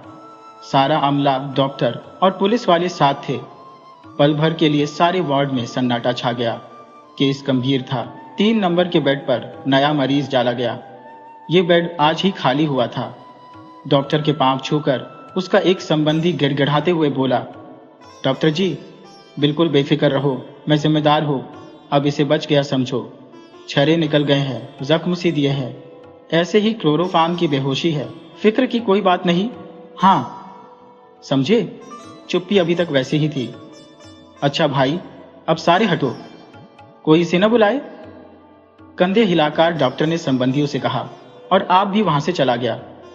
अर्ध चैत्र की गहरी खामोशी चारों तरफ सोने लगी तो नए आए मरीज के जख्मों में दर्द जागने लगा। क्लोरोफार्म की बेहोशी धीरे धीरे दूर हो चली थी। 1-2 रातें उसकी हालत विशेष ध्यान की मांग करती थी। उसके लिए डॉक्टर एक बार फिर वार्ड में आया था। 9 साढ़े 9 हो चुके थे, पर नींद किसी को नहीं आ रही थी। नींद आज किसी को आती भी कैसे? 3 नंबर के ऊंचे ऊंचे डकराने की आवाजें सारे वार्ड में सुनाई दे रही थी। बाहर घास पर चौकड़ी इकट्ठी हो गई। जगत सिंह अटेंडेंट, बंसीलाल ऑपरेशन वाला, करम सिंह कंपाउंडर, काका बावर्ची और गुरबचन स्वीपर सारी सीमाएं तोड़ ताड़ कर खुली रात में आ बैठे थे। उनमें से कई की आज नाइट ड्यूटी लगी हुई थी। सारी बातें छोड़कर जगत सिंह ने मतलब की कही, क्यों भाई बाबू करम सिंह, तनख्वाह आई कि नहीं अभी? अभी कहां आई तनख्वाह? करम सिंह ने मुंह लटकाया। बंसीलाल बोला, देख लीजिए अंधियर, जनवरी की अभी तक नहीं आई, आज मार्च की 21 जा रही है। इसे कहते हैं अंधियर गर्दी। अंधे की कलम में ताकत नहीं मालूम होती। उसने सिविल सर्जन को कहा, जिसकी ऐनक पर बहुत मोटे शीशे थे। अभी कई 21 गुजरेंगी बेटा, ये कांग्रेस का राज है, तू चिंता क्यों करता है? तेल देख, तेल की धार देख। लेखराम ने हंसकर कहा, सिविल सर्जन का क्या है भाई, 1000 डकारता है, वह तो बैंक में से निकाल निकाल कर खाता जाएगा। मुश्किल तो हम गरीबों के लिए है, 60-60 वालों के लिए। काका बावर्ची बोला। फिर एक कहकहा उठा। एक पल बाद काका बोला, हाँ, आज वाला वह मरीज कहां से आया है जिसकी गोली निकाली गई है जांघ में से? झट करम सिंह उठ खड़ा हुआ। लो भाई, मैं काम भूल गया एक। और अगले क्षण वह जा चुका था। वार्ड में सब ठीक ठाक था। कराहनी की आवाजें धीमी होते होते अब दब गई थी। 10:30 से ऊपर का समय था। 3 नंबर के पलंग के पास जाकर करम सिंह ने ऊंचे स्वर में कहा, उठ भाई ओ नाहर सिंह। स्लीपिंग डोज उसके हाथ में थी। कई मरीजों की शांति भंग हो गई, पर नाहर सिंह गहरी नींद सोया रहा। अब जाकर उसे नींद आई थी। नींद का झोंका आखिर सूली पर भी आ ही जाता है। वह तो बेचारा आराम से पड़ा है। आधे सोए से अर्जुन ने कहा, नहीं जी, दवाई तो देनी ही है, कौन खाएगा ये कल को? कहते हुए नाहर सिंह का कंधा हिलाकर करम सिंह और जोर से बोला, और भाई हो, सुनता नहीं? हड़बड़ाकर जख्मी जागा और तीव्र पीड़ा से फड़फड़ाने लगा। हो, ले पकड़, दवाई पी। करम सिंह ने हाथ बढ़ाया। ओए ओए, ना नींद खराब होती है। ले पकड़, पी ले, नींद की ही दवाई है यह। जबरदस्ती करम सिंह ने गिलास उसके मुंह से लगा दिया और नाहर ने आंखें मीच कर नींद आने की दवाई पी ली। वाह भाई वाह, ये भी खूब है। करम सिंह के चले जाने पर प्रोफेसर के मुंह से निकला, नींद से जगाकर नींद की दवाई देना हमारे देश में ही होता है। मैं कहता नहीं था सरदार जी? फटी सी आवाज में अर्जुन बोला। यही तो मैं चिल्लाता रहता हूं। बस एक बात मेरे बस में नहीं है, यदि मेरे बस में हो। और आगे अर्जुन वही कुछ कहने लगा जो वह बराबर कहता रहता था। धीरे से सरदार जी ने टोका, नहीं अर्जना, सभी ऐसे नहीं होते हैं। मैंने कहा, आप मान जाइए सरदार जी, आपको पता नहीं। नहीं अर्जना, नहीं। लो, आप मानते नहीं, पर मैं तो 100 की एक जानता हूं। झूठ हो तो पकड़ लीजिए। बस एक तरफ से गंडासा फिरने वाला है। अपने अपने पलंगों पर कई मरीज हंस पड़े।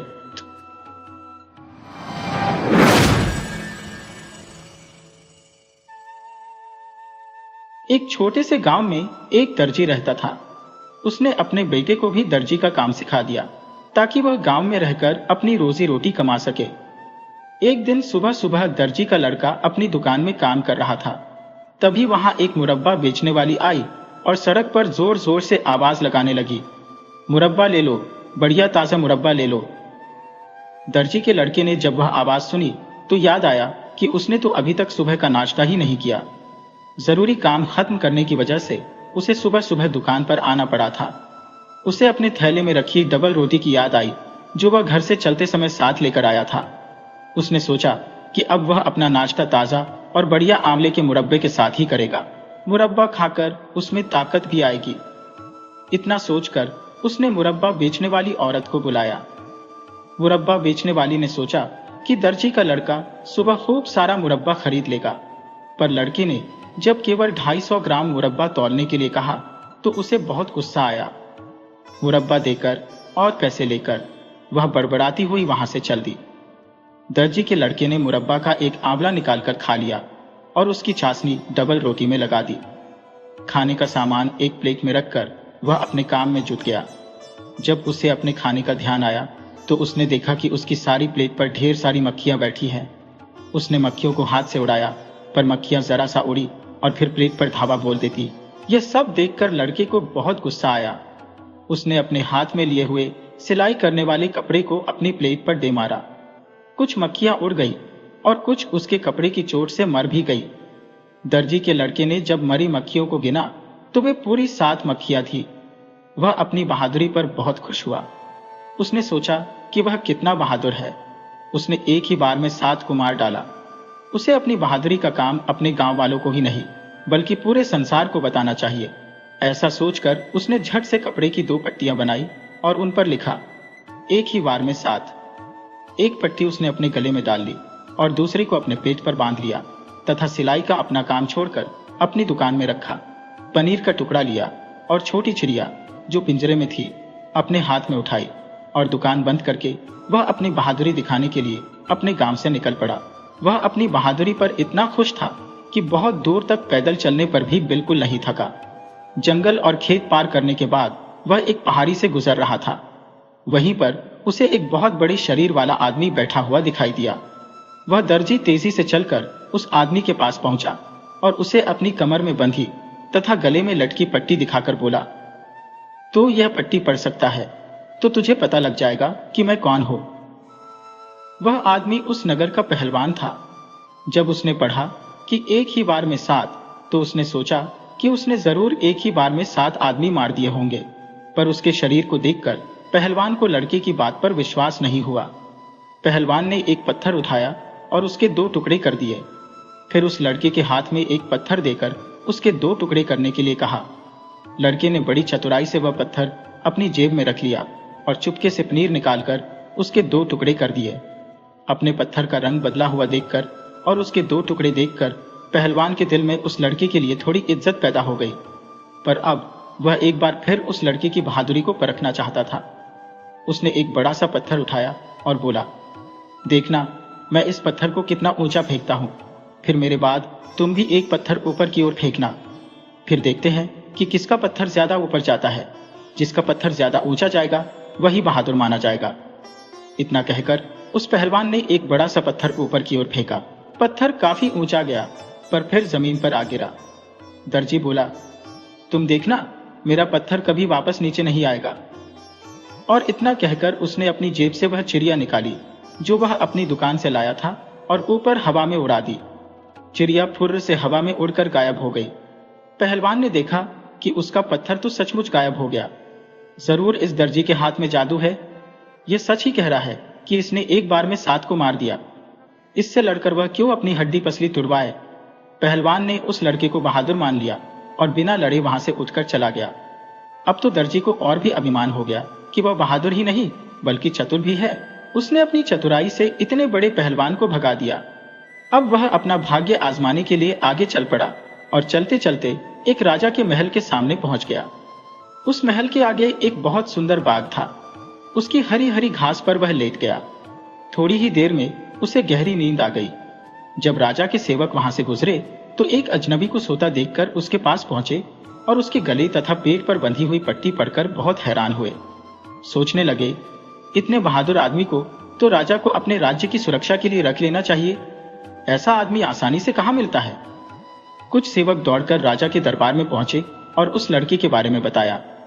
राजा ने अपने सिपाहियों को भेजकर उसे अपने दरबार में बुलवाया। राजा ने जब उस लड़के के गले में बंधी पट्टी को पढ़ा तो बहुत खुश हुआ। राजा ने उसे अपनी सेना में सेनापति बना दिया। राजा के सैनिकों को यह बात ठीक नहीं लगी। उन्होंने सोचा कि एक दुबला पतला नौजवान एक ही बार में 7 को कैसे मार सकता है। यह सब झूठ है।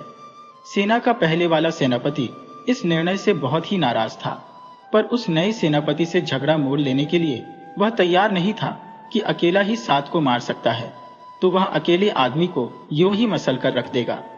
उस सेनापति ने अपने सभी विश्वसनीय साथियों को बुलाया और उन सबसे सलाह की कि नए सेनापति से कैसे छुटकारा पाया जाए। राजा की सेना के कुछ प्रमुख लोग राजा के पास पहुंचे और उन्हें अपनी नाराजगी बताई। राजा को यह जानकर बहुत दुख हुआ कि उसके पुराने विश्वसनीय सैनिक उस नए सेनापति के अधीन काम करना नहीं चाहते। इससे तो अच्छा है कि उस नए सेनापति को ही इस पद से हटा दे, पर उस दर्जी की बहादुरी के कारण राजा भी उससे दुश्मनी मोल नहीं लेना चाहता था। अपने दरबार के अन्य लोगों से सलाह ली और फिर अंत में उससे छुटकारा पाने की तरकीब निकाली। उसने नए सेनापति के पास संदेश भेजा कि वह सेनापति बनना चाहता है तो उसे अपनी बहादुरी की परीक्षा देनी होगी। इस समय उसके राज्य में 2 भयंकर राक्षस चारों ओर उत्पात मचा रहे हैं। आम जनता का जीवन दूभर हो गया है। अगर वह उन दोनों राक्षसों को मार दे तो उसका विवाह वह अपनी बेटी से कर देगा और साथ में उसे आधा राज्य भी मिलेगा। इन दोनों राक्षसों को मारने के लिए वह कुछ सिपाही भी अपने साथ ले जा सकता है। लड़का राजा की शर्त मान गया और बोला, मुझे सिपाहियों की कोई जरूरत नहीं है। मैं एक ही बार में 7 को खत्म कर सकता हूं। वे तो केवल 2 ही हैं। इन दो से मुझे कोई डर नहीं है। इतना कहकर वह तलवार लेकर राक्षसों को मारने के लिए निकल पड़ा। राजा ने कुछ सिपाही उसके पीछे भेज दिए, पर जब वह जंगल के पास पहुंचा तो उसने उन सिपाहियों को जंगल के बाहर रुकने का आदेश दिया और स्वयं जंगल में घुस गया। वहां उसने चारों तरफ देखा तो उसे एक विशाल पेड़ के नीचे दो राक्षस सोते हुए दिखाई दिए। उन दोनों के खर्राटे इतने भयंकर थे कि आसपास के जानवर भी डर के मारे इधर उधर भाग रहे थे। दर्जी को एक तरकीब सूझी। उसने कुछ मोटे मोटे पत्थर उठाकर अपनी जेबों में भर लिए और फिर उसी पेड़ पर चढ़ गया जिसके नीचे वे दोनों राक्षस सोए हुए थे। पेड़ पर चढ़ने के बाद इसने पहले एक राक्षस की छाती पर फिर दूसरे राक्षस की छाती पर पत्थर फेंकने शुरू कर दिए। पत्थर की चोट से दोनों राक्षसों की नींद खुल गई। एक राक्षस ने सोचा कि उसका साथी उसे पत्थर मार रहा है, तो दूसरे ने भी यही सोचा। पहले वाले को दूसरे पर गुस्सा आया तो उसने दूसरे साथी की नाक पर एक चूसा जमा दिया। इस पर दूसरे साथी को भी गुस्सा आ गया और उसने उठकर अपने साथी की नाक पर एक चूसा जमा दिया। इधर जब दोनों ने आपस में लड़ना शुरू किया तो दर्जी ने चुपके से कभी एक के सिर पर तो कभी दूसरे के सिर पर पत्थर गिराने शुरू कर दिए। पत्थर खाकर दोनों ही राक्षस एक दूसरे के खून के प्यासे हो गए और आपस में पूरी ताकत से लड़ने लगे। दर्जी ने एक बार भारी पत्थर दोनों के सिरों पर गिराए तो उन दोनों ने आसपास के पेड़ उखाड़कर आपस में मारपीट शुरू कर दी। वह दोनों तब तक लड़ते रहे जब तक दोनों मरणासन्न नहीं हो गए। जब दोनों राक्षस धरती पर गिर गए और उनमें से कोई नहीं उठा तो दर्जी पेड़ से उतरा और अपनी तलवार निकालकर उन दोनों की छाती में घोंप दी। खून से लथपथ तलवार को लेकर वह राजा के सिपाहियों के पास जा पहुंचा और बोला, मैंने उन दोनों राक्षसों का काम तमाम कर दिया। उन दोनों ने पेड़ उखाड़कर मुझ पर हमले किए, पर उनकी मेरे आगे एक न चली, क्योंकि मैं तो एक साथ साथ का सफाया कर सकता हूं। राजा के सिपाहियों ने सोचा कि यह कैसी लड़ाई थी जिसमें इस लड़के को कहीं भी चोट नहीं लगी। उन सिपाहियों को उसकी बात पर विश्वास नहीं हुआ तो उन्होंने उन दोनों राक्षसों को देखने की अनुमति मांगी ताकि वे राजा को सच्ची बात बता सके। जब सिपाही जंगल में उस स्थान पर पहुंचे जहां पर दोनों राक्षस मरे पड़े थे और आसपास के पेड़ भी उखड़े पड़े थे, तब उन्हें उस लड़के की बात पर विश्वास करना ही पड़ा। दर्जी ने खून से सनी तलवार राजा के पास रख दी और राजकुमारी से अपना विवाह करने और आधा राज्य देने की मांग की, पर राजा इसके लिए तैयार नहीं था। वह बोला, अगर तुम मेरी बेटी से विवाह करना चाहते हो तो तुम्हें अपनी बहादुरी के कुछ और कारनामे दिखाने पड़ेंगे। दर्जी ने राजा की यह बात भी मान ली और राजा से दूसरा काम पूछा।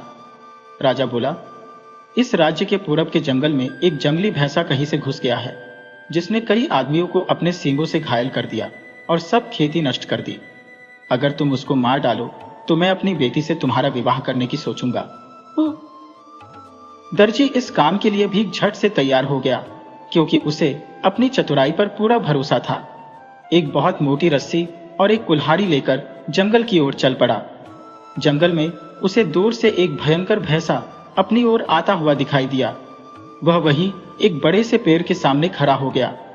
जैसे ही भैंसा उसकी ओर बढ़ा, वह तेजी से छलांग मारकर उस पेड़ के पीछे छुप गया और भैंसे के दोनों सींग पेड़ के तने में घुस गए। चूंकि भैंसा पूरे जोर से उस दर्जी पर झपटा था, अतः बहुत कोशिश करने पर भी वह अपने दोनों सींग पेड़ के तने से नहीं निकाल सका। दर्जी ने झट से उस जंगली भैंसे के गले में मोटा रस्सा डाल दिया और कुल्हाड़ी से पेड़ के तने को छीलकर उसके सींग निकाल दिए। फिर भैंसे के पैरों को बांध दिया और उसे घसीटकर राजा के पास ले आया। राजा उस लड़के को भयंकर भैंसे के साथ देखकर हैरान रह गया। उसे महसूस हुआ कि इस लड़के से पीछा छुड़ाना इतना आसान नहीं है। इस बार लड़के ने फिर राजकुमारी से अपना विवाह करने की मांग की और आधा राज्य भी मांगा। राजा ने उससे छुटकारा पाने के लिए फिर बहाना ढूंढना शुरू कर दिया। वह बोला, ठीक है, अभी एक काम और बाकी है। अगर तुम इसे पूरा कर दोगे तो मैं तुम्हारा विवाह अपनी बेटी से जरूर कर दूंगा और तुम्हें आधा राज्य भी दे दूंगा। लड़के ने उस राजा से काम पूछा तो राजा बोला, मेरे राज्य के पश्चिमी भाग में एक भयंकर जंगली सुअर रहता है। अगर तुम उस सुअर को मार डालोगे तो मैं तुम्हारा विवाह अपनी बेटी से अवश्य कर दूंगा। तुम इस काम के लिए कुछ शिकारी भी ले जा सकते हो। दर्जी ने कुछ शिकारी अपने साथ लिए और खुद एक तलवार लेकर जंगली सुअर को पकड़ने चल पड़ा।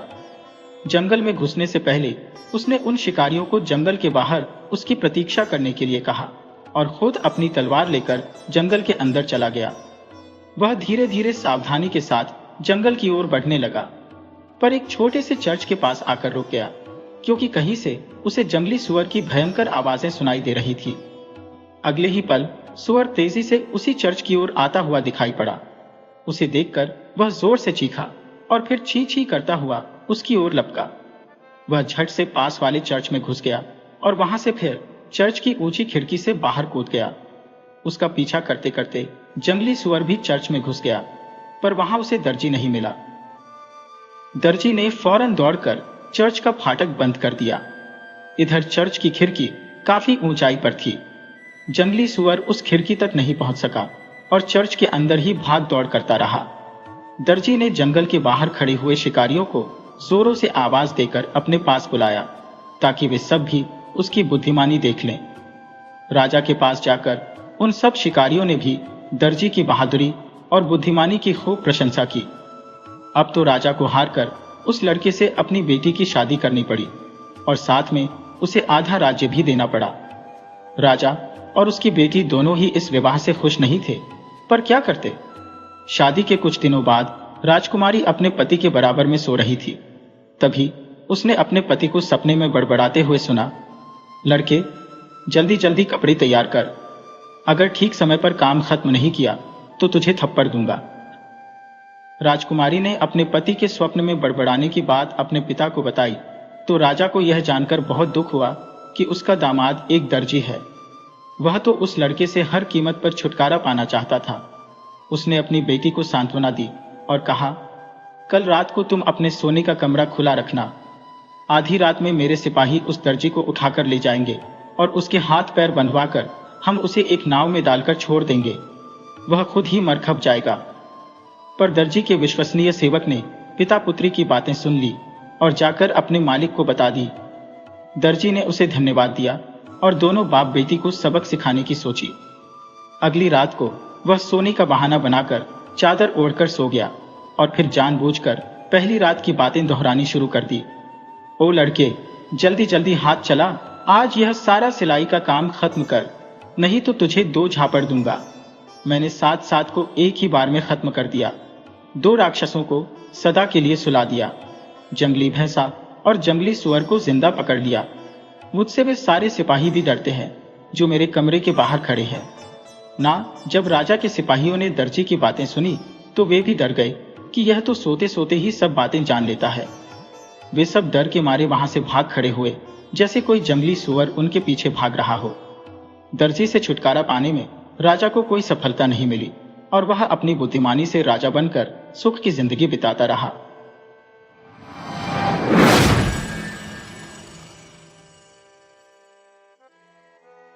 सबसे छोटा भाई बोला, चांदी और सोना, इन दोनों में से मुझे कुछ नहीं चाहिए। मैं अभी और अपने भाग्य को आजमाना चाहता हूं। शायद मुझे तुम दोनों से कुछ और बेहतर मिल जाए। इतना कहकर उसने अपने बड़े भाई से विदा ली और शहर की ओर चल पड़ा। चलते चलते उसे 3 दिन बीत गए तो वह एक घने जंगल में पहुंचा। जंगल इतना बड़ा और घना था कि उसे बाहर निकलने का रास्ता ही नहीं मिल रहा था। वह भूखा प्यासा उसी जंगल में भटकने लगा। उसने एक ऊंचे से पेड़ पर चढ़कर देखना चाहा कि इस जंगल से बाहर जाने का रास्ता कहां से है, पर उसे पेड़ों की ऊंची ऊंची चोटियों के अलावा कुछ भी दिखाई नहीं दिया। भूख के कारण उसका बुरा हाल हो रहा था। पेड़ से नीचे उतरते हुए वह ईश्वर से प्रार्थना करने लगा कि काश यहाँ कुछ खाने को मिल जाता। बिना कुछ खाए पिए तो वह मर ही जाएगा। उसी समय उसे एक पेड़ के नीचे एक मैले से कपड़े पर कुछ खाने का सामान रखा हुआ दिखाई दिया। पहले तो उसे अपनी आंखों पर विश्वास नहीं हुआ, पर जब उसने नजदीक जाकर देखा तो सचमुच ही खाने का सामान था। इस जंगल में खाने का इतना अच्छा सामान देखकर वह हैरान रह गया। वह इस खाने को भगवान की दया समझकर उस पर टूट पड़ा और थोड़ी ही देर में सब कुछ छट कर गया। भूख से इतना परेशान था कि उसने यह जानने की कोशिश नहीं की कि यह किसका खाना है और यहाँ पर कैसे आया। खाना खत्म करने पर उसने वह गंदा सा कपड़ा भी उठाकर अपनी जेब में रख लिया और आगे चल दिया। चलते चलते रात होने लगी। अब उसे फिर भूख सताने लगी। उसने सोचा, क्यों न इस कपड़े को बिछाकर ईश्वर से प्रार्थना करूं। उसने कपड़ा बिछाया और आंखें मीचकर प्रार्थना करने लगा। थोड़ी देर बाद जब उसने आंखें खोली तो उस कपड़े पर तरह तरह का खाने का सामान रखा हुआ था। उसे विश्वास हो गया कि उसकी मेहनत बेकार नहीं गई। उसे अपने दोनों भाइयों से अच्छी चीज हाथ लगी है। अगर वह और मेहनत करे तो इससे भी अच्छा कुछ और मिल सकता है। यह गंदा कपड़ा कोई मामूली चीज नहीं था, वह एक जादू का कपड़ा था। पर वह इससे संतुष्ट नहीं हुआ और इससे भी अधिक पाने की लालसा से आगे चल दिया। और भी अच्छे भाग्य की खोज में वह एक जगह से दूसरी जगह घूमता रहा। घूमते घूमते वह एक और जंगल में जा पहुंचा। वहां उसने लकड़ी से कोयला बनाने वाले आदमी को देखा, जो खाने के लिए उन्हीं जलती हुई लकड़ियों पर लोहे के काले बर्तन में बिना छिले आलू उबाल रहा था। वह उस आदमी को देखकर बोला, तुम्हें इस अकेली जगह में रहना बुरा नहीं लगता? रोज रोज उबले नमकीन आलू खाने से तुम्हारा मन नहीं भरता? कोयला बनाने वाला बोला, हमारे लिए तो सब दिन एक से है। लड़के ने पूछा, आज तुम मेरे अतिथि हो, क्या तुम मेरे साथ शाम को भोजन करना पसंद करोगे? वह आदमी बोला, बहुत बहुत धन्यवाद, पर मैं तुम्हारे खाने में से कुछ लेना नहीं चाहता, क्योंकि वह तो तुम्हारे लिए है। अगर मैंने भी खाया तो तुम्हारे लिए कम पड़ जाएगा। लड़का बोला, घबराओ नहीं, मेरे पास बहुत कुछ है, मैं खाने के लिए तुम्हें आमंत्रित कर रहा हूं। इतना कहकर लड़के ने अपनी जेब से मैला कपड़ा निकालकर जमीन पर बिछाया और हाथ जोड़कर प्रार्थना करने लगा। देखते ही देखते उस कपड़े पर अच्छे अच्छे व्यंजनों के ढेर लग गए। बेचारा कोयला बनाने वाला आंखें फाड़ी सब कुछ देखता रह गया। उस मजदूर को जिंदगी में पहली बार इतना स्वादिष्ट खाना खाने को मिला था। मजदूर ने लड़के से कहा, अगर तुम मुझे अपना कपड़ा दे दो जो मुझे इस जंगल में भी इतना अच्छा खाना खिला सके, तो मैं तुम्हें एक जादू का थैला दूंगा। यह थैला मैला और फटा हुआ जरूर है, पर इसमें बहुत बड़ी शक्ति छुपी है। तुम मुसीबत के समय जितनी बार इस थैले को थपथपाओगे, उतनी बार 6 शक्तिशाली आदमी तुम्हारे सामने आकर खड़े हो जाएंगे। तुम उन्हें जो भी आज्ञा दोगे वे सब की सब पूरी करेंगे। लड़का उसे अपना कपड़ा देने के लिए राजी हो गया। उसने अपना कपड़ा उसके हाथ पर रखा और उससे उसका जादू का थैला लेकर आगे चल दिया। कुछ दूर जाने पर वह इस जादू वाले थैले की सच्चाई परखना चाहता था।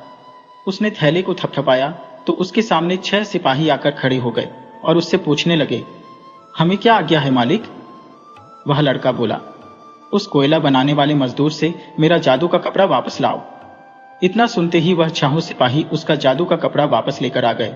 जादू का कपड़ा और जादू का थैला लेकर वह फिर और कुछ अच्छा पाने की इच्छा से आगे चल दिया।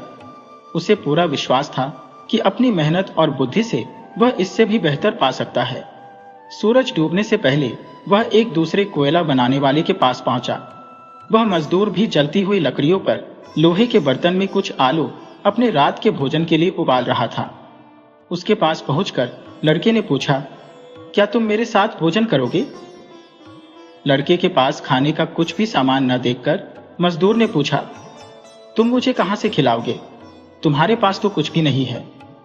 लड़के ने झट से अपनी जेब से मैला सा कपड़ा निकाला और उसे जमीन पर बिछाकर प्रार्थना करने लगा। देखते ही देखते उसके कपड़े पर खाने की बहुत सी चीजों के ढेर लग गए। बेचारा कोयला बनाने वाला मजदूर यह सब देखकर बहुत हैरान हुआ। खाने की इतनी अच्छी अच्छी चीजें देखकर उसके मुंह में पानी आ गया। जैसे ही उस लड़के ने उसे अपने साथ खाने पर बुलाया, वह खाने पर टूट पड़ा। उसने पहली बार पेट भरकर भोजन किया था। खाना खाने के बाद वह मजदूर लड़के से बोला, मेरे पास एक पुरानी टोपी है। इस टोपी में एक बहुत खास बात यह है कि अगर इस टोपी को सिर पर पहनकर थोड़ा सा घुमाओ तो इससे 12 सिपाही निकलते हैं, जो चारों ओर से गोलियों की बौछार करते हैं और उन गोलियों के आगे कोई भी टिक नहीं सकता। अब मुझे इस टोपी की जरूरत नहीं है, क्योंकि मुझे गोलियों की नहीं, खाने की जरूरत है। मैं तुम्हें यह टोपी दे सकता हूं, अगर तुम अपना यह कपड़ा मुझे दे दो, क्योंकि इस जंगल में मेरे लिए अच्छा खाना कभी नहीं बन सकता। लड़के ने बिना किसी विरोध के उस मजदूर की बात मान ली। उसकी टोपी लेकर अपना कपड़ा उस मजदूर को दे दिया और वहां से उठकर चल दिया। थोड़ी दूर पहुंचने के बाद उसने अपने पुराने थैले को थपथपाया तो उसमें से 6 सिपाही उसके सामने आकर खड़े हो गए। लड़के ने उन्हें आदेश दिया कि वे सब उस मजदूर से उसका कपड़ा वापस लेकर आए। 6 सिपाही कुछ ही मिनटों में उसका कपड़ा लेकर उसके सामने हाजिर हो गए। अपना जादुई कपड़ा लेकर वह लड़का अब आगे चल दिया। फिर पेड़ के नीचे उसने अपनी रात गुजारी और सुबह तड़के ही उठकर अपना भाग्य आजमाने चल दिया। कुछ ही दूर चलने पर उसे कोयला बनाने वाला तीसरा मजदूर मिला, जो उन्हीं पहले वाले 2 मजदूरों की तरह अपने लिए आलू उबाल रहा था। उस मजदूर ने लड़के को अपने साथ बिना मसाले वाले उबले हुए आलू खाने के लिए आमंत्रित किया तो लड़के ने उसे धन्यवाद दिया और खुद उसे खाना खाने के लिए आमंत्रित किया। लड़के ने फिर अपना कपड़ा जमीन पर बिछाया और प्रार्थना करने लगा। थोड़ी देर में उस कपड़े पर खाने की बहुत सी चीजें आ गई। यह सब देखकर उस मजदूर को बहुत ही हैरानी हुई। मजदूर ने लड़के के साथ पेट भर भोजन किया और ऐसे बढ़िया तथा स्वादिष्ट भोजन के लिए लड़के को धन्यवाद दिया। जब वह लड़का खाना खाकर वहां से चलने लगा तो उस मजदूर ने लड़के से कहा, अगर तुम मुझे अपना मैला सा कपड़ा दे दो तो मैं इसके बदले में तुम्हें अपना बिगुल दे सकता हूं। इस बिगुल की खासियत यह है कि अगर तुम गुस्से से इस बिगुल को बजाओगे तो इसके बजने से महलों व घरों की दीवारें गिरने लगेंगी और जब तुम इसे बजाना बंद करोगे तो दीवारें गिरनी भी बंद हो जाएंगी। लड़के ने बिना कुछ कहे अपना कपड़ा उस मजदूर को दे दिया और उससे उसका बिगुल ले लिया। थोड़ी दूर चलने के बाद उसने पहले की ही तरह अपने थैले को थपथपाया। 6 सिपाही उसका कपड़ा लेकर वापस आ गए। अब लड़के ने सोचा कि अपनी मेहनत और बुद्धिमानी से वह संसार का सबसे शक्तिशाली आदमी हो गया है। अब मुझे वापस अपने घर लौट जाना चाहिए। इसके अलावा वह यह भी जानने के लिए बेचैन था कि उसके दोनों बड़े भाई किस हाल में हैं। कई दिनों तक यात्रा करने के बाद वह अपने गांव पहुंचा। उसके दोनों बड़े भाइयों ने चांदी और सोने की दुकानें खोल ली थी और रहने के लिए सुंदर घर बना लिए थे। दोनों ही बड़े आराम की जिंदगी बिता रहे थे। जब वह अपने फटे पुराने कपड़ों में अपने बड़े भाई के घर में घुसा तो उसके भाई ने उसे पहचानने से इनकार कर दिया। फिर दूसरे भाई ने भी उसके गंदे और पुराने कपड़ों को देखकर उसका मजाक उड़ाया और बोला, क्या तुम हमारे वही भाई हो जिसने सोने चांदी को देखकर नाक सिकोड़ी थी और हमसे अच्छे भाग्य की तलाश में हम दोनों को छोड़कर चला गया था? जो राजा बनने चला था और भिखारी बना हमारे सामने खड़ा है। इतना कहकर उसका हाथ पकड़कर उसे अपने घर से निकाल दिया। उसे अपने दोनों भाइयों पर बहुत गुस्सा आया। उसने अपने कंधे से अपने पुराने थैले को उतारकर थपथपाया तो 6 सिपाही उसके सामने आकर खड़े हो गए। लड़के ने आदेश दिया कि मेरे दोनों भाइयों की खूब पिटाई करो और उन्हें इतना मारो कि छठी का दूध याद आ जाए। सिपाहियों ने ऐसा ही किया। बेचारे दोनों भाइयों की मार मारकर हालत खराब कर दी। वहां के लोगों ने जब उन दोनों की सहायता करने की कोशिश की तो सिपाहियों ने उनकी भी मुरम्मत कर दी। दोनों भाई सोने चांदी के प्रसिद्ध दुकानदार थे, अतः उन्होंने अपने भाई की शिकायत राजा के पास कर दी। राजा ने उस लड़के को पकड़ने के लिए एक सेनापति को अपने दल के साथ बाहर जाने का आदेश दिया और कहा, इस शांति को भंग करने वाली को शहर से बाहर निकाल दिया जाए। परंतु लड़के के सिपाहियों ने सेनापति और उसके सैनिकों को ऐसा खदेड़ा कि वे लहूलुहान होकर पीछे हटने को विवश हो गए। राजा ने कहा, यह आवारा लड़का अभी तक काबू में नहीं लाया गया है और अगले दिन उसके खिलाफ एक और बड़ा दल भेजा। युवक ने उनके खिलाफ और भी अधिक पुरुषों को खड़ा कर दिया और जल्दी से उसने अपनी टोपी अपने सिर पर 2 बार घुमाई और भारी बंदूकें बजने लगी और राजा के लोगों को पीटा गया और उन्हें भगा दिया गया। और अब उसने कहा, मैं तब तक समझौता नहीं करूंगा जब तक राजा मुझे अपनी बेटी को पत्नी के रूप में नहीं देता और मैं उसके नाम पर पूरे राज्य पर शासन करूंगा। उसने राजा को इस बारे में बता दिया और राजा ने अपनी बेटी से कहा, आवश्यकता पड़ने पर सब कुछ करना पड़ता है। यदि मैं शांति चाहता हूं और अपने सिर पर मुकुट बचाए रखना चाहता हूं तो मुझे तुम्हें उसको देना ही पड़ेगा।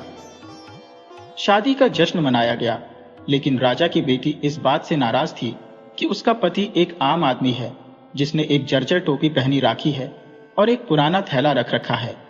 वह उससे छुटकारा पाने के लिए कुछ करना चाहती थी और रात दिन सोचा करती थी कि वह इसे कैसे पूरा कर सकती है। फिर उसने मन ही मन सोचा, क्या यह संभव है कि उसकी अद्भुत शक्तियां थैले में हो? और जब लड़की का मन कोमल हो गया तब उसने कहा, तू उस कुरूप थैले को अलग रख दे। वह तुझे इतना विकृत कर देता है कि मैं तुझ पर लज्जित होने से बच नहीं सकती। प्रिया, उसने कहा, यह थैला मेरा सबसे बड़ा खजाना है। जब तक मेरे पास है तब तक पृथ्वी पर कोई शक्ति नहीं है जिससे मैं डरता हूं। और उसने उसे वह अद्भुत गुण प्रकट किया जिसके साथ वह संपन्न था। फिर उसने अपने आप को उसकी बाहों में फेंक दिया जैसे कि वह उसे चूमने जा रही थी, लेकिन उसने चतुराई से उसके कंधों से थैला निकाल लिया और उसे लेकर भाग गई। जैसे ही वह अकेली थी उसने उसे थपथपाया और योद्धाओं को अपने पूर्व मालिक को पकड़ने और उसे शाही महल से बाहर निकालने का आदेश दिया और उन्होंने उसकी बात मानी और झूठी पत्नी ने उसके पीछे और भी पुरुष भेजे जो उसे देश से बहुत दूर भगाने वाले थे। वह तबाह ही हो जाता अगर उसके पास छोटी टोपी नहीं होती। टोपी को 2 बार घुमाने से पहले उसने अपने हाथ मुश्किल से आजाद किए। तुरंत तोप गरजने लगी और सब कुछ नष्ट कर दिया और राजा की बेटी खुद आकर दया की भीख मांगने के लिए मजबूर हो गई। जैसे ही उसने इस तरह की तरसयोग विनती की और अपने आप को सुधरने का वायदा किया, वह उसकी बात मान गया। उसने उसके साथ दोस्ताना व्यवहार किया और ऐसा व्यवहार किया जैसे कि वह उससे बहुत प्यार करती है, और कुछ समय बाद उसे बेवकूफ बनाने में कामयाब रही। उसने उसे विश्वास दिलाया कि अगर किसी को भी उसकी शक्ति वाला थैला मिल जाए तो वह भी कुछ नहीं कर सकता जब तक पुरानी टोपी उसके पास है। जब वह भेद जान गई तो उसके सो जाने तक प्रतीक्षा करती रही और फिर उसने टोपी उतारकर गली में फेंक दी। परंतु वह बिगुल उसके पास था और उसने बड़ी क्रोध में अपनी सारी शक्ति से उसे फूंका। तुरंत सब किले, दीवारें, नगर और गांव ढहने लगे और राजा और उसकी बेटी कुचलकर मर गए। और यदि वह बिगुल थोड़ी देर और फूंकता तो सब कुछ नाश हो जाता और एक पत्थर भी दूसरे पर खड़ा न रहता। फिर किसी ने उसका विरोध नहीं किया और उसने अपने आप को सारे देश का राजा बना लिया।